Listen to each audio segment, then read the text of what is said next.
Yeah, yeah.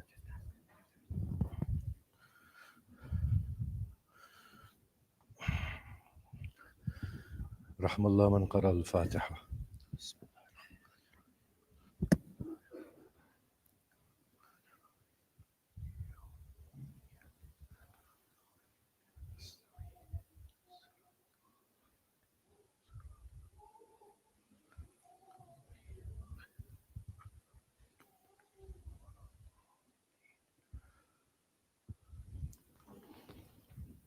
أعوذ بالله من الشيطان الرجيم.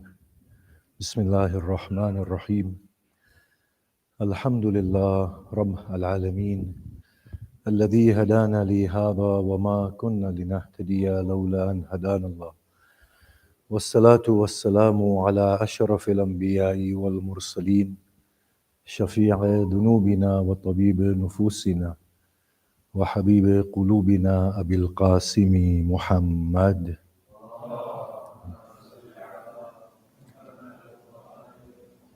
وآله الطيبين الطاهرين وأصحابه المنتجبين ومن تبعهم بإحسان إلى قيام يوم الدين. بسم الله الرحمن الرحيم. رب اشرح لي صدري ويسر لي أمري واحلل عقدة من لساني يفقه قولي. أما بعد، السلام عليكم جميعا ورحمة الله وبركاته. أعظم الله أجورنا وأجوركم. We will be talking about Dua Kumayl. And obviously, I know some will argue, is it a dua that has been recited by Imam Ali or otherwise? Well, it's popularly attributed to Imam Ali. And whoever has recited it, then that person should be Imam Ali, if it's somebody other than Imam Ali. Now, the dua is remarkable, to say the least. And obviously, somebody like me cannot do justice to its explanation. We see three distinct levels in which Imam Ali understands God and his self and his relationship to God at that level. And we will be exploring those three levels. Now, there are very deep mystical truths, but they are all rendered in his humanness. In the context of his humanity, he is explaining or acknowledging these truths and then very eloquently articulating them. And you can see when you read the dua, the flow that it has been recited impromptuously. He has just said it out. And the other thing, if you look at it very carefully, you will see it's not a dua that is to be recited with and through the mind. It is a dua that is really a dua in essence, an inner calling to a reality that the inner being understands and intuits. The only thing is that that inner calling within us at times is blurred and ambiguous. In his case, there is a lot of clarity. The precision of words conveying the meanings as they ought to, with utmost eloquence and the beauty of the words and constructions. Now you can see that these sort of things only happen in moments when the soul is actually purged of its own self. We arrive at those moments in time, at times, when not through devastation, because I know when we experience devastation, the exteriors and the pretense and the normal thought patterns collapse and the real self begins to emerge.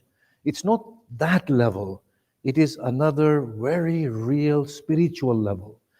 When we come to that calmness, that stillness from within the mind, and that stillness in the heart, and when the beloved, the divine, touches the heart somewhat, it ignites the mind, the inner self, into speaking and engaging with God. And the being just begins to flow in Allah subhanahu wa ta'ala. But the way he comes into this dua, and the way the dua deepens from a purely metaphysical state to an emotional state, to a spiritual state of wanting to relieve himself of his own individuality and embracing the beloved, the majestic one in his entirety, and all along maintaining the consistency that he has maintained, that I belong to you and I have this confidence in you. It's superb for that to continue for that long, and for him to be able to say all of those things. So when they say Hazrat Khidr gave Imam Ali this dua, I would say it's not far-fetched. I would say it's not far-fetched, because Khidr for Ali, salamullah alayhi, for any of us, Khidr is our true inner calling that is depicted in the form of Khidr, that speaks back to us what is coming out from within us anyway. It's an internal affair.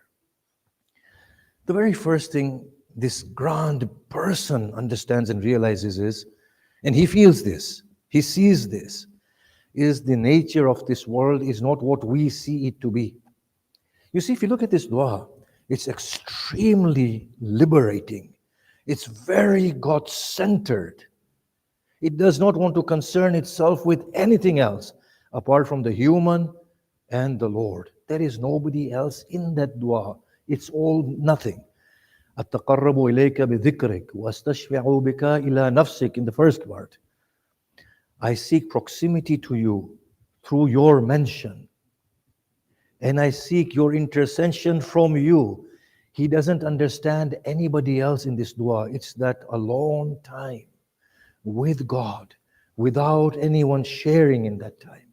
The Blessed Prophet had said that I have times with my God in which no proximate angel comes between me and my God. It's a private time. This is that private time that Mawla Ali has with his God. And subhanallah, what a man, the one who can say these things. This is why I often say, he's not a Shia or the father of Shia, and he's not a Sunni or the father of Sunni. This is wrong. Forget about whether he was the first Khalifa or the last Khalifa or whatever he was. His real exemplary nature is his understanding of reality. And that is what can lead humanity to its success today. It doesn't matter whether it's the first Imam or the last Imam, first Khalifa or not. He is talking about that level of depth of reality that is yearned at or yearned for at the core of humanity, not at the level of a heart of a Muslim or a non-Muslim, at the core of humanity. And that's what this man is. And that's where he belongs, at the helm of humanity, alongside his blessed brother, the Blessed Prophet Muhammad sallallahu alaihi wasallam, and his noble brothers that went before him. So if you look at this dua, he starts off with giving God such a, when I'm going to use this word, all-embracing, cosmic status in which nothing escapes God. Now you might be reading it and thinking, well, what does he mean by this? What he means by this is something phenomenal. It is not deduced by his mind. By mind, I mean reason. It is something that he is experiencing. He is seeing this reality. And it's taken, well, at least this sort of unworthy servant of God who sits before you, years to try and understand what they even mean. You know, he's saying, وَبِعَظَمَتِكَ الَّتِي مَلَأَتْ كُلَّ شَيْءٍ. Your grandeur that fills everything. What does it mean? وَرَحْمَتِكَ الَّتِي وَسِعَتْ كُلَّ شَيْءٍ. Your rahmah that encompasses all things. وَبِسُلْطَانِكَ الَّذِي قَحَرْتَ بِهَا كُلَّ شَيْءٍ.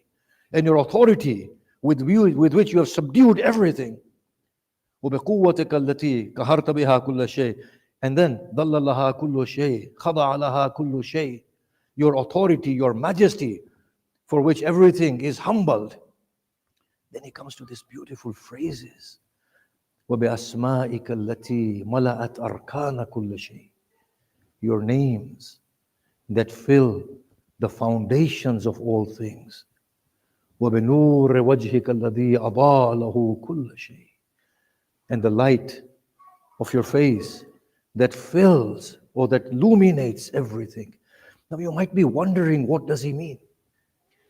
Here what he is seeing is not this world. He is seeing the spectacle of the divine. He is seeing wherever he looks a manifest beauty of the beloved. He is not seeing bodies. He is not seeing good and evil in the way we see. He is not seeing the angelic realms. He is seeing it all as a display of his beloved. He is seeing another world altogether. He is experiencing something else altogether. Now, if we are in any doubt as to where these teachings come from, they are coming from the Quran itself. They're coming from the teachings of the Prophet himself. The Quran begins with Ism Allah, through the name Allah. What does it mean through the name Allah? This world, as the Quran describes often, is not what you are seeing of its solidity, liquidity, gas. It's nothing, none of these things. It's something else. It's deriving from the name God. It's the display of the name of Allah subhanahu wa ta'ala. You are caught up in a superior reality. But since you are segments of that reality, you are unable to purge yourself of your little individuality that separates you from everything else. You see, temper, resentment, anger, greed grips my heart. Once it grips my heart, it reinforces this false person. But the beauty therein is the beauty of the divine. How would it glimpse at its own self when it's covered with so many veils? Once these veils are removed, the individual sees himself not, but the divine looks upon his own self through the individual. It is another world altogether, he is trying to tell us. وَبِعِلْمِكَ الَّذِي أَحَاطَ بِكُلِّ شَيْءٍ. Your knowledge that surrounds all things. Now, I used to read Ibn Arabi at some point, but sometimes there are some states that God bestows where the soul begins to see that this world is nothing but knowledge. And you begin to locate yourself in that knowledge and you can't find yourself. It might just appear as a flickering dot in an infinitely unending state of knowledge. You might be just a flickering dot somewhere. He's seeing a world that is filled with God. These are all beautiful names of God. These are all words of God. And look at the Quran. لو كان البحر مداد لكلمات ربي. Is that right, the word, verse? لو كان البحر مداد كلمات ربي لنفد البحر قبل أن تنفد كلمات الله كلمات ربي. Is it? I'm not fasting now, but still, you see, it's the fatigue of the mind. If the sea were the ink for the words of my Lord, the sea would dry up before the words of my Lord would stop. وَلَوْ أَنَّ مَا فِي الْأَرْضِ مِنْ شَجَرَةٍ أَقْلَامٍ. If every tree upon earth were to become a pen, وَالْبَحْرُ يَمُدُّهُ مِنْ بَعْدِهِ سَبْعَةُ أَبْحُرٍ.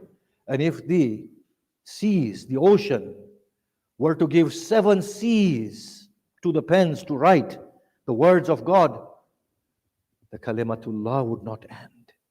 The words of God would not end.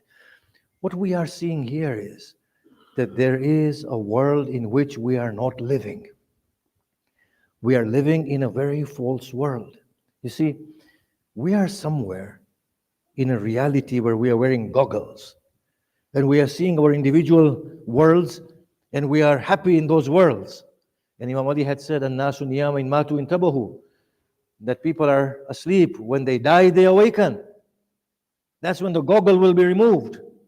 And you will be told, somebody like me, today the veils have been parted and your sight is as sharp as a blade. Now you can see. And the soul will cry out, "Oh Lord, now I see, now I hear, send me back." Nay, you will repeat what you did first time. So what we see here is that this world is not a real world. The reason why we are not living substantive lives here, and the reason why we are wasting away, these emotions, this pettiness, these fights, the mind is full of what will people think about me, what will people say about me. This is sheer delusion. Imagine if I knew I have but a night before I go on and meet my Lord, would I be hating you? Would I be wasting my time?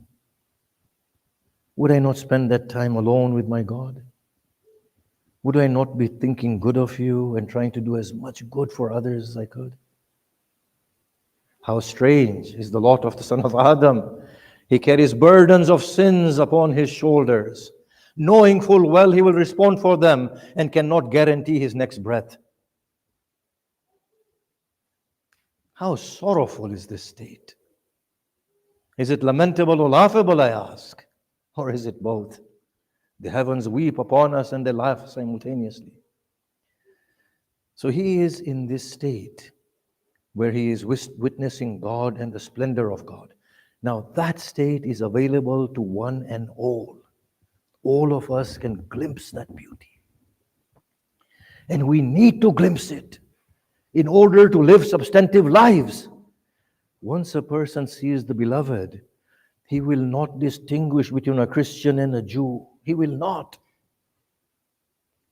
Once a person sees the beloved, he will see the enemy are not the murderers of the children. The enemy is within, that is reflected in them. The cure is the cure of humanity in its entirety. So you can see from this dua the way he begins.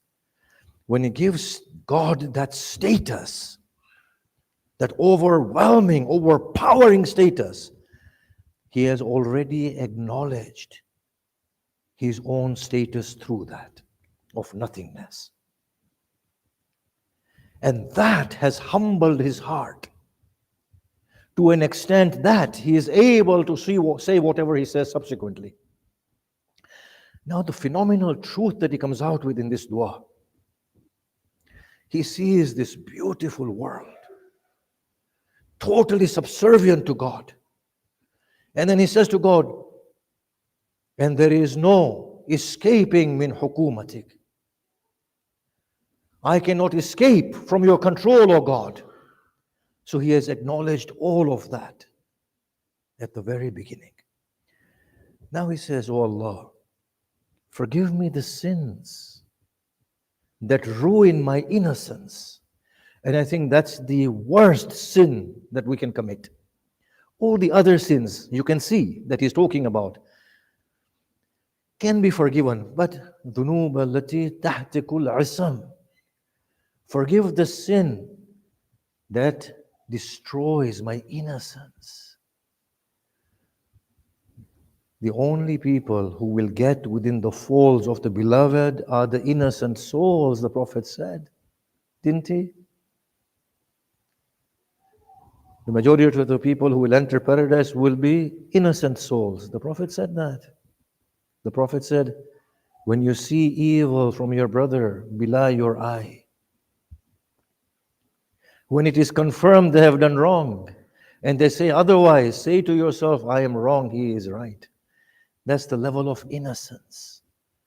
So he says, oh God, forgive me those sins that destroy my inner innocence.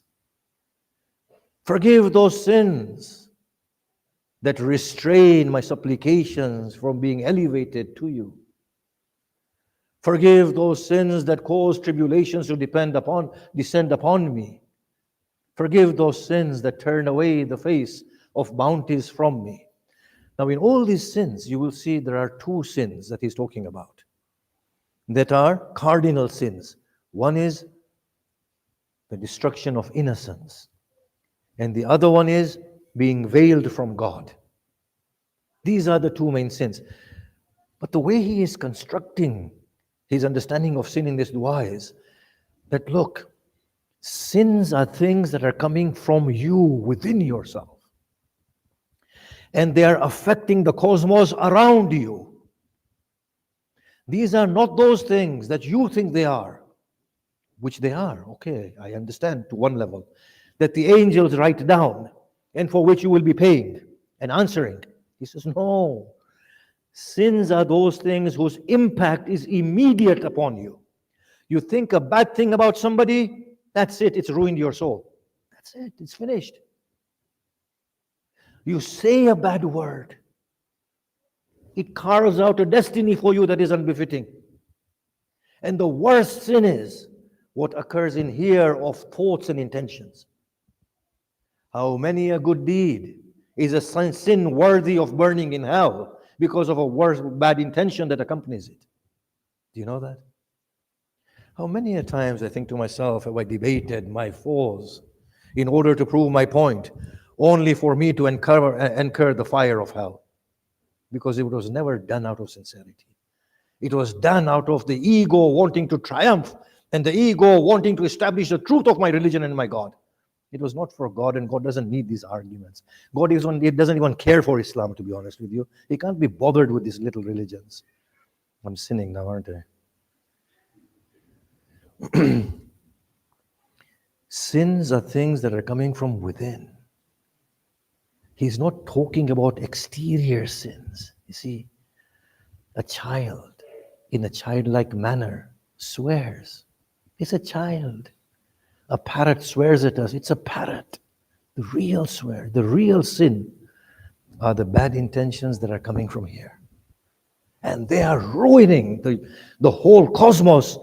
They are ruining our whole status. They are ruining our community. You go into a community where people are clean-hearted souls. You will be uplifted from within. You will feel good. You go to a group of people who are feeding their egos and arrogance. You will feel depleted straight away. So he's talking about these inner sins, his own human states. So on the one hand, he gives Allah this overwhelming position. وَلَا يُمْكِنُ الْفِرَارُ مِنْ حُكُومَتِكَ. There is no escaping your domain.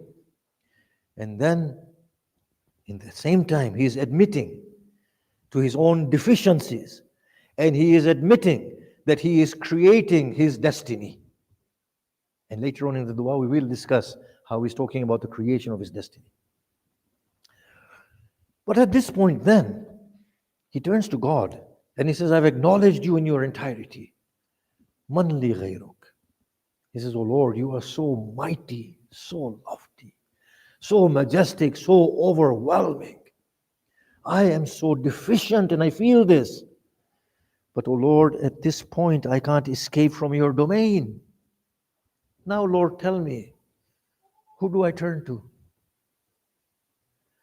So in his state of inability and nothingness and God's overwhelming might, he still plucks up enough courage to tell Allah, where else should I turn? Where else should I go? I have none but you. I can't reach you. You're too beyond me. You fill everything. There is no escaping you. This is my state, but who am I going to turn to? This is not an emotional plea. The emotional plea comes afterwards in the second part of the dua. This is just him thinking through at this point. He's not opened his heart yet and poured it out at a personal level. He's still thinking. But I suppose these are the beginnings of the emotional state that he encounters later on. He says, oh Lord, who do I turn to? Do you know what else he says? He says, who do I have to cover my faults? Who do I have to convert my evil deeds into good deeds? Oh Lord, I know you have been good to me in the past. Based on that goodness of yours, I appeal to you. Then he cries out, ظَلَمْتُ نَفْسِي. O Lord, I have darkened my soul and I have audaciously crossed all limits. He pleads to God in this way. And he comes to that part of the dua where I'm going to leave it. He's reasoning with God that I have nobody but you. Nobody will turn my evil deeds into good. Nobody will cover my faults. You in the past have spread good word about me when I was unworthy. You did all those things for me. You made people respect me. You gave me everything. I wasn't worthy of anything. You did all of that to me and for me. Because of that goodness that you've done for me, today I remember it and I turn to you, reminding you that you've done all of that for me in the past. If you abandon me now, O Lord, then there is no one for me. This is that blessed Imam. Now, on the nights of Ramadan, and I base this on popular narration, and I find nothing wrong in taking poetic license in order to convey the sentiment. No event is without pain and joy and sorrow, but they are not conveyed by words. So he spends his nights with his children. On a night, he talks from the pulpit and he turns to his son Hassan, which night is this? He says, one of the last nights are approaching. He said, I feel it is one of these nights about which my dear brother had told me. Then the wound upon your head shall color your beard red. This night he was spending at the house of his daughter Kulthum. She brought him food to eat. He looked at his daughter. He said, have I not been kind to you? Have I not been a compassionate father? She said, oh father, there hasn't been a father more compassionate than you. Why do you ask? Then why do you wish me to stand before my Lord for lengthy periods of time in responding to him? What do you mean, O Father? O child, do not give me so many varieties of food. Give me but a little. He breaks his fast. He prays. He sleeps. He awakens abruptly. When he awakens, his daughter sees him. She says, oh Father, why are you so perplexed? He said, oh child, I have fought the most gallant of the warriors of Arabia. Not an iota of fear has entered within my soul, but today my heart trembles in awe. Why, O Father? For the prospect of meeting with my Lord. Kulthum goes to Hassan and says, our father is disturbed. He gets up. He tightens his belt. O soul, tighten your belt for the meeting of the Lord. For as the time has brought joy to you, so then it shall bring grief to your heart as well. And she hears this and she is confused. As he is about to leave, the ducks stand in his way. Kulthum finds this strange. He says, no, this is an omen of what is to come. He leaves his house. He makes his way towards the mosque. Hassan comes to him and says, oh Father, why are you behaving in this way on this night? He said, oh child, I had a dream that Gabriel came. He had 2 stones in his hands. He set upon the Kaaba and he banged them together. They became small dust, particles of dust, and they spread into every household. And what does it mean, O Father? If true, then your father will be put to death. And grief shall enter within every household in Makkah, in Medina, in Kufa. O Father, if that be the case, then return home and allow me to lead the prayer. He said, O child, it is but a dream. It may not come to pass. And if it were to come to pass, and if God has decreed it, will you be able to stand before His decree? He said, no, Father. And then Imam Ali recited the verse, no soul knows what it shall earn tomorrow. وَمَا تَدْرِي نَفْسٌ فِي أَيِّ أَرْضٍ تَمُوتُ. And no soul knows in which land it will die. The Imam enters into the mosque. Now, as he is entering or within his prayers, he is struck with that fateful sword. As the blessed Imam falls to the ground, he cries out, indeed, I have been successful by the Lord of the Kaaba. Ibn Muljim is my assassin. Kill not another. The scene is this, that Imam Ali's head is in the lap of his son Al-Hassan. Ibn Muljim is caught and is brought, there is commotion. Imam regains consciousness. He looks at Ibn Muljim and he looks at Hassan. He says, oh Hassan, untie your captive. Do you not see how fear grips him? His color has changed pale. He looked at Ibn Muljim and he said, was I not a good Imam? He said to Ali, will you save the one whose path is to hell? Imam Ali said, Saddaqt. Then he turns to Imam Hassan and he says, oh Hassan, I beseech you for my right upon you, that you will treat him well, and you will give him to drink what you drink, and you will give him to eat what you eat. They said, oh Father, but he is your assassin. The Imam said, if I live, I may pardon him if I so wish. Allah la'anatullah al-qawm al-zalimeen. Rahmallah man qara al-Fatiha.